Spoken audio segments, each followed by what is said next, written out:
You're entering Corsi Nation. This is Dr. Jerome Corsi, and today it's Tuesday. It's December 2nd, 2025. The news today is just, I think, insanity, or slipping towards Dumb and Dumber every day. So one of the leads is that Governor Newsom is now already getting backing for his presidential run in 2028. And so isn't that just wonderful? Governor Goodhair is going to be president. Now, I mean, for liberals in Hollywood, this might be great, but what's he going to do? He's going to defund the police. He's going to bring in criminal terrorists from Somalia. He's going to put back gender craziness into the schools. He's going to do every insane thing that the left wants to do. And he thinks he's got a legitimate chance to be president of the United States on this agenda. Well, I think he's going to do probably about as well as Kamala Harris did. But this is the best the Democratic Party's got to offer. Unless, of course, we go to Tim Walz. And Tim Walz now has stolen $1 billion with the Somalis in Michigan. I guess $1 billion here, $1 billion there. Pretty soon you're talking about a lot of money, right? Okay, so why is he doing it? That's the question. Why would Tim Walz knowingly let the Somalis in Michigan, or Minnesota rather, or whatever these states are, they're getting to be all the same, steal $1 billion? Well, the answer to that's not too hard. Gateway Pundit is covering it very well.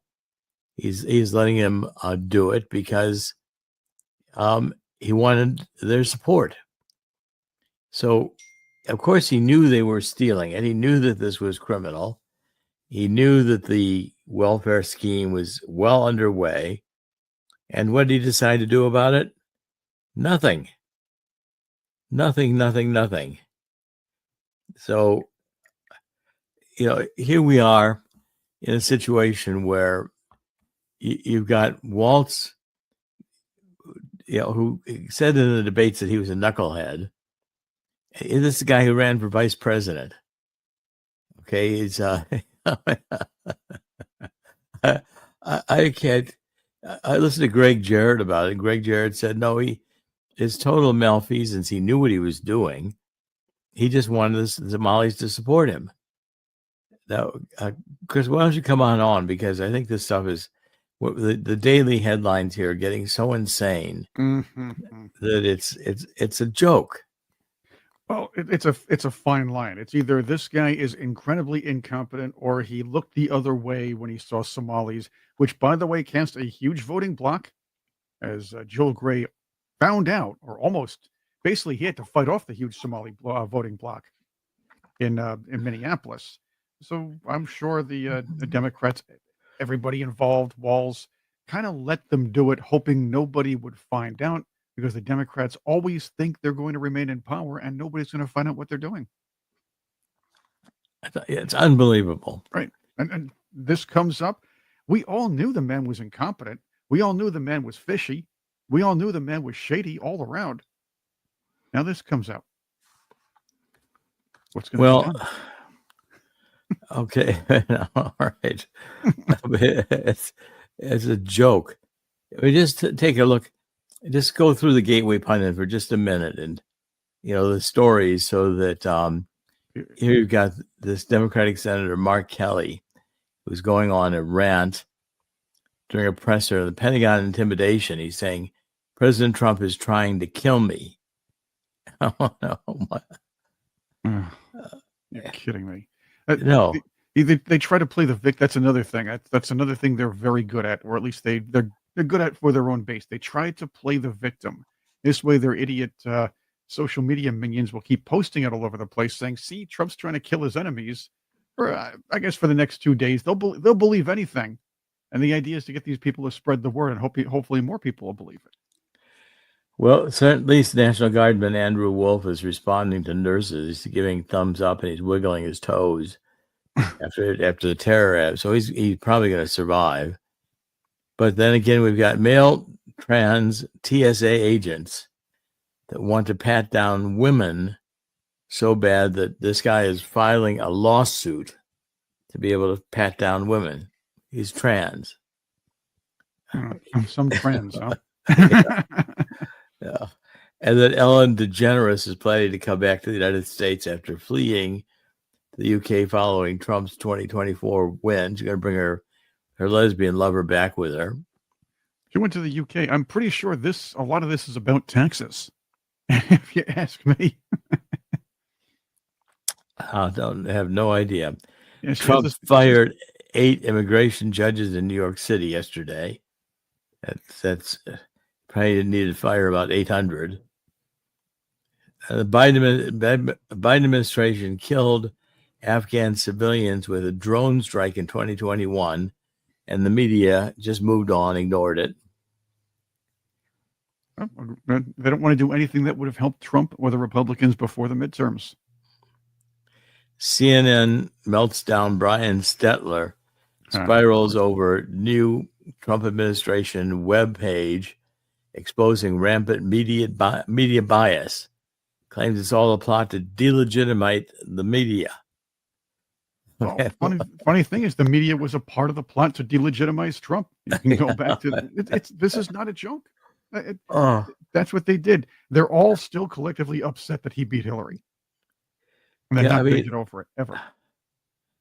I woke up from a dream last night. The dream was it was this board game, and the board game was so stupid that there were no wrong answers. Oh yeah, it's called Millennial Monopoly or Millennial Trivial Pursuit. I used to listen to Bob Grant when I was younger. There was a guy who called up Bob Grant. I guess it was around a little before the 2000 elections, and he calls up and says, "Hey Bob, I just woke up from this terrible nightmare. Hillary Clinton ran for president and was elected." And the news media asked her, "What experience do you have?" And she said, "I was president for the last 8 years." Anyway. Yep, that's about right. The Department of Justice is going to hit Comey and Letitia James with new indictments, maybe even this week. They need to. Right. And this is one I think that I paid a lot of attention to today. This renowned international relations scholar, John Mearsheimer, warns Brussels that Europe's geopolitical relevance is collapsing. I wonder what his first clue was. Yeah, that's like saying, well, let's see. This paper, it's white. Yeah, I mean, it's ridiculous. And so, okay, now we're approaching an end game in Ukraine, and Putin's getting what he wants because Putin won the war. Let's face it. You're not getting back this territory to Ukraine without a nuclear war. And the Europeans who want to fight a war or want to go against Putin, they don't have the wherewithal to do it. Europe is bankrupt. If they want to have sanctions against Russia, their energy costs are going to double again this year. And if we take a look just for a minute at where the gold and silver prices are, gold is at $4,230 an ounce, and silver is at $57.83 an ounce. Silver is appreciated faster than gold because, of course, it's lower price, so it increases more rapidly in terms of its value. And then if we look over here on Zero Hedge, which I always like to do in the morning, Zero Hedge has got some good stories. So Zero Hedge is basically saying, all you have to do is buy gold and silver and sit back and watch it appreciate. You don't have to do anything more. Why work? Just go get some gold and silver and watch it increase in value. Because all the other things, compound interest, but in ounces of physical gold. Okay, so that's the article. It's basically an advertisement for gold. But the point is that people are realizing that gold is appreciating so fast. And the amount of gold that's in the federal banks and other banks around the world is increasing. Of course, they're being raided for it as well, but I mean, they're trying to stockpile it. That you go to Swiss America, and there's one of the best offers around is this Walking Liberty $50 offer. If you're a first-time customer, you can fill out this form, talk to Swiss America, and get 250 of these coins for what they're worth in silver. That will get you into the game. You'll at least own some real precious metal instead of your worthless dollars.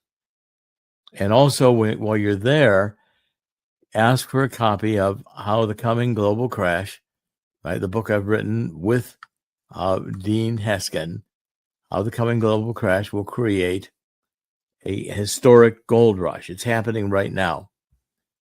And gold is going to probably be close to $5,000 an ounce by the end of the year. And that's only about 3 weeks away.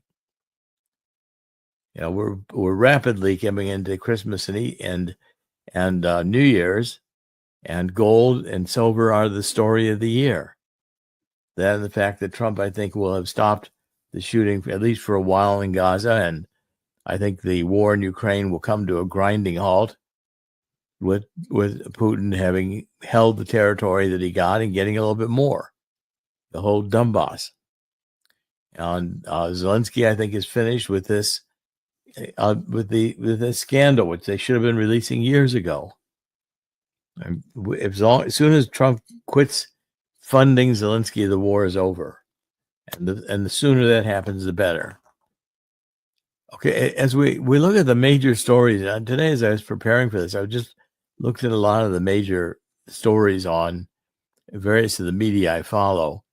When you take a look at the Federalist, okay, so those unhappy with the Ukraine peace deal have Russian hoaxers to blame. Picture of Obama and Brennan as president and head of the CIA. They look like they're two angry critters. And the article is, without Iraq-style lies about Russia, the collusion hoax, the impeachment farce, the 51 intel office officials laundering deception for political gain, there likely would have been no Russian-Ukraine war at all. True. But of course, Victoria Nuland and the Democrats wanted it, so here we go. They pushed NATO to the border of Russia through Ukraine, and we're surprised that Russia said anything about it. Meanwhile, the crypto losses are huge. Crypto investors have lost $800 billion in just 1 month as forced liquidations reset the market. Okay, so it has a lot to do with Japan, and how Japan is resettling its interest rates in order to control inflation, so the yen carry doesn't work any longer in their international finance. People are having to sell cryptocurrency in order to manage international trade. I do think I want to hear Greg Jarrett play why this thing with, I'm going to put this up here for you, Chris. There's a little clip out of Fox News, and I'm going to put it to you in chat. I know Greg Jarrett. He's interviewed me several times. He's a recovering alcoholic. And when he first interviewed me, he was drunk. He didn't even remember it. It's when he was giving me a bad time about the birth certificate. Well, he's come around, and he's now much more reasonable now that he's sober. Let's listen to what he has to say here about Walz. As soon as you've got it queued up, Chris, let me know, and we'll play it. But I think he is right on target with understanding the insanity we're dealing with right now and the need to do something to reverse it. Let's hear it. It's about Walz. I can't believe this guy was vice presidential candidate.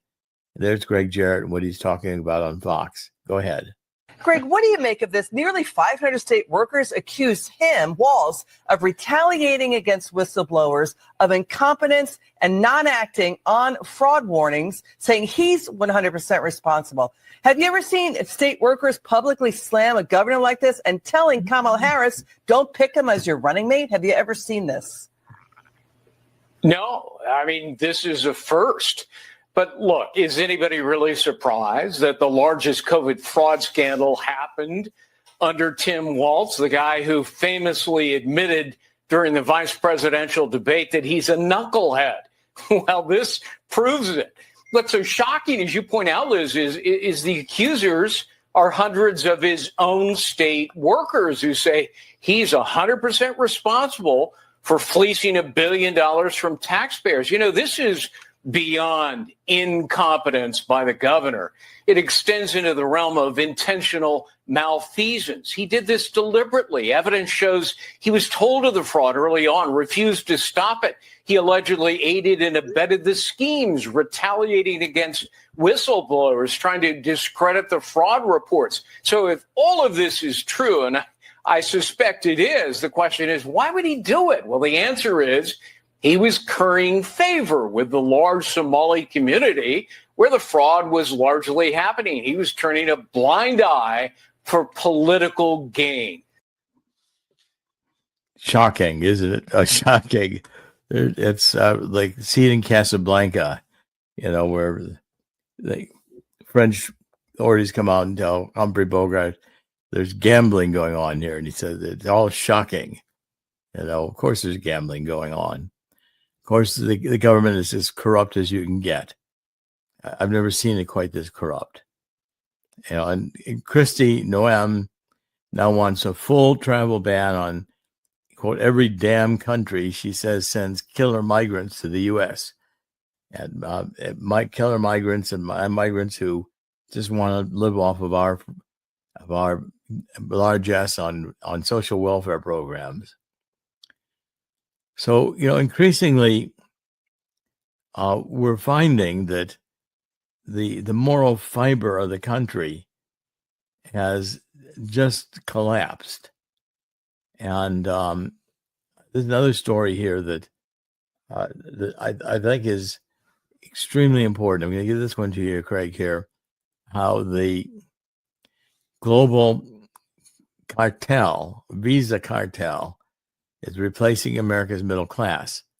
And here's the story right here. It's being picked up in several different places, but I think it's indicative of what we're going through and suffering as a globe in terms of trying to function in a reasonable way, you know, that makes sense out of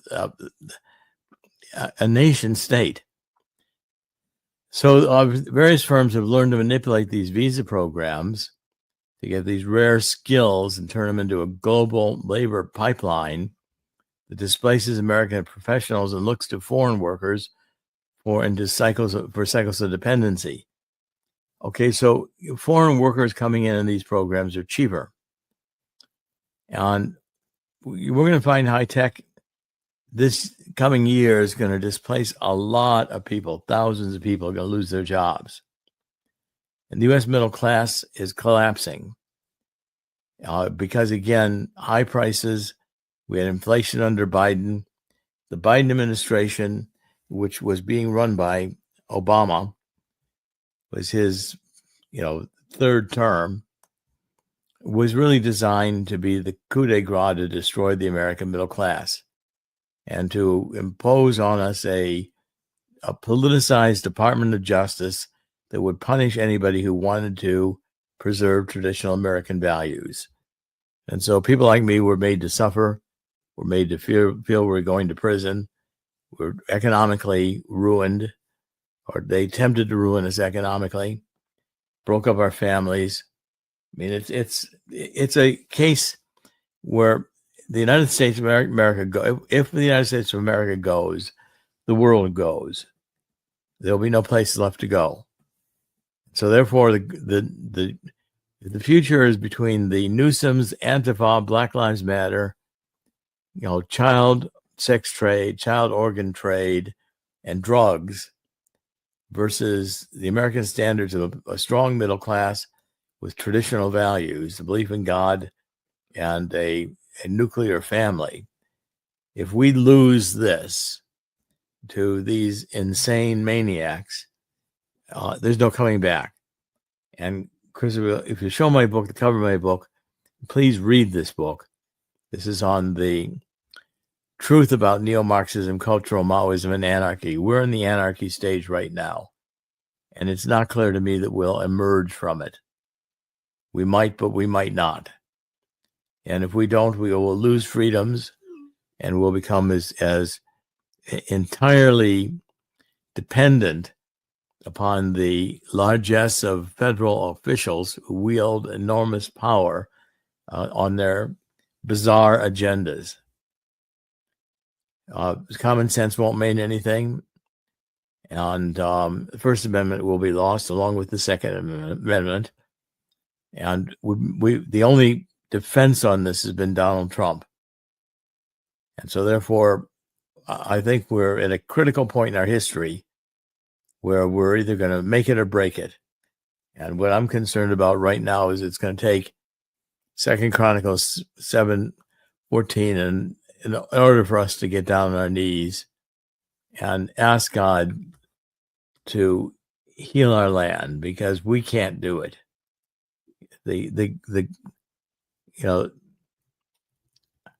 I constantly am amazed at how human beings can mess things up. But 2 Chronicles, if my people humble themselves and pray, they seek God's face and turn from their wicked ways, then God will hear from heaven, forgive their sins, and heal their land. That's really where we're at. I think in the end, God always wins, but this is a mess. And that we avoid nuclear war, I think, will be only because the brighter lights have realized that we're not going to win in Ukraine in a war that we should never have fought. And now it's time to end it on Putin's terms. That's a sad thing to say, but in fact, we are facing a situation in which we are the aggressors and we're the destroyers. And the Democrat Party, which I was raised in, has now become an anti-American party that is a treasonous party, and it needs to be dealt with as such. Dr. Jerome Corsi. Today is Tuesday, it's December 2nd, 2025. We're doing this program on Corsi Nation weekdays.